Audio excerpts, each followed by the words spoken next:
नमस्कार, मी आर्या डोंगरे लोकनिर्धार न्यूज चॅनलमध्ये आपलं स्वागत करते। आत्ताची बातमी आहे सिंधुदुर्गातील मालवणमधील स.का. पाटील सिंधुदुर्ग महाविद्यालयामध्ये मुलांच्या बौद्धिक आणि शारीरिक विकासासाठी वाव मिळावा म्हणून ते दरवर्षी वेगवेगळे उपक्रम, सांस्कृतिक कार्यक्रम राबवले जातात। त्यापैकीच एक नारळी पौर्णिमा हा सुद्धा सण विद्यार्थ्यांनी 21 ऑगस्टला साजरा केला। त्यामध्ये विद्यार्थिनींनी नारळ लढवणे या खेळामध्ये उत्सुकतेने सहभाग घेतला होता।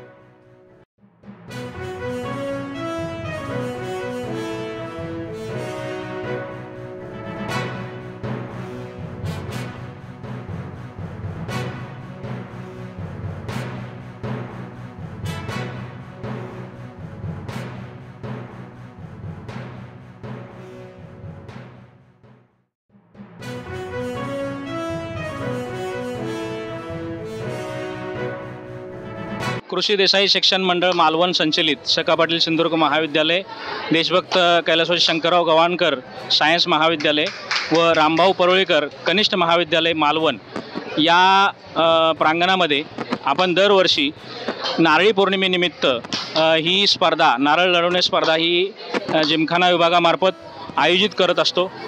गेल्या 2 वर्षामध्ये सांस्कृतिक विभाग आणि जिमखाना विभाग अशी एकत्रित ही स्पर्धा आम्ही आयोजित करतो।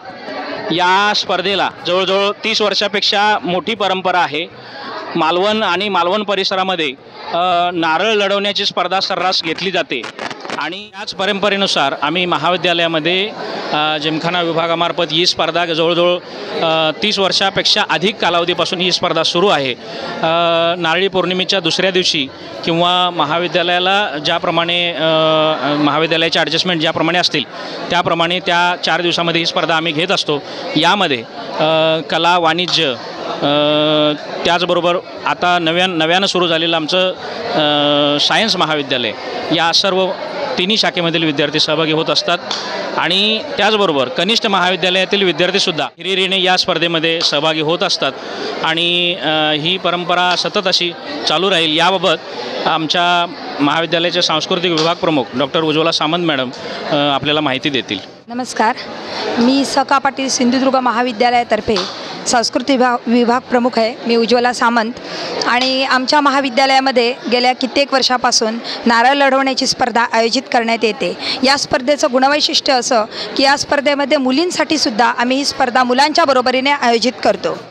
मालवण हे सांस्कृतिक केंद्र आहे आणि या सांस्कृतिक केंद्राचं वैशिष्ट्य असं आहे की इथं नारळ लढवण्याची स्पर्धा आयोजित केली जाते आणि हे हेरून आमच्या महाविद्यालयातर्फे विद्यार्थ्यांना या सांस्कृतिक कार्यक्रमाची माहिती व्हावी आणि या स्पर्धेविषयी आवड निर्माण व्हावी हा हेतू डोळ्यासमोर ठेवून दरवर्षीप्रमाणे प्रतिवर्षी ही नारळ लढवण्याची स्पर्धा आयोजित करण्यात आली होती आणि या स्पर्धेला उत्स्फूर्तपणे विद्यार्थ्यांकडून प्रतिसाद लाभलेला आहे। या महाविद्यालयामध्ये अजून कोणत्या प्रकारे सांस्कृतिक उपक्रम राबवले जातात? या महाविद्यालयामध्ये दहीहंडीचा कार्यक्रम होतो आणि या दहीहंडीच्या कार्यक्रमामध्ये सुद्धा नारळ लढवण्याच्या स्पर्धेप्रमाणेच मुलींसाठी आम्ही दहीहंडी बांधतो आणि मुलींसाठी बांधलेली दहीहंडीसुद्धा मुली फोडतात आणि अतिशय उत्साहाने हाही कार्यक्रम आमच्या महाविद्यालयामध्ये साजरा केला जातो।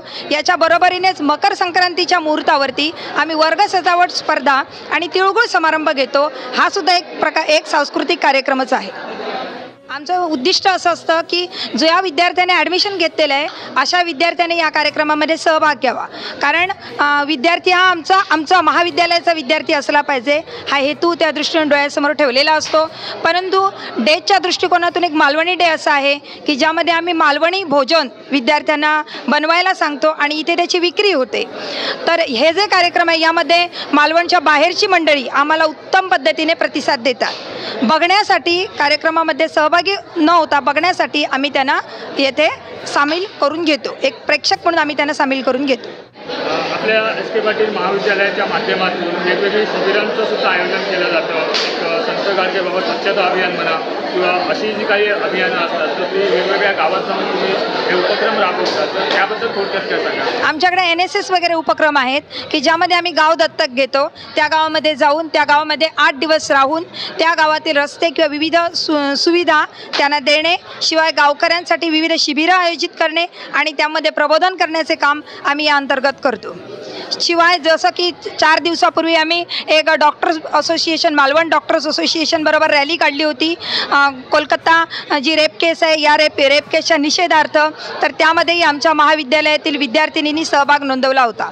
मालवणमधील जे विविध उपक्रम होतात किंवा समाजाच्या दृष्टिकोनातून प्रबोधनार्थ जे जे उपक्रम होतात या सर्व उपक्रमांमध्ये आमचं महाविद्यालय हिरिरीने सहभाग नोंदवतं.